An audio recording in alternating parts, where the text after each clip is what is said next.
তোমাৰ হাঁহিৰ প্ৰতিক্ৰিয়া মোৰ দেহত হয়। ৰাইজে সোধে, কোন ডাক্তৰ, কি ঔষধ? তেওঁ হাঁহি সুধিছিল, তুমি কি কৰা? মই উত্তৰ দিলোঁ, দলং নোহোৱা নদীত প্ৰেমৰ নাও চলাওঁ।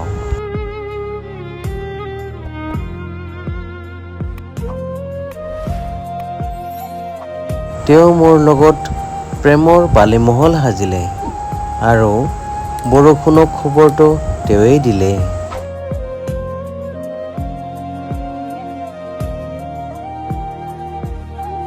প্ৰয়োজনতকৈ বেছি ভাল দেখুৱাবলৈ গ'লে মন্দিৰৰ ঘণ্টাটোৰ দৰেই হ'ব, সকলোৱে বজাই থৈ উভতি যাব।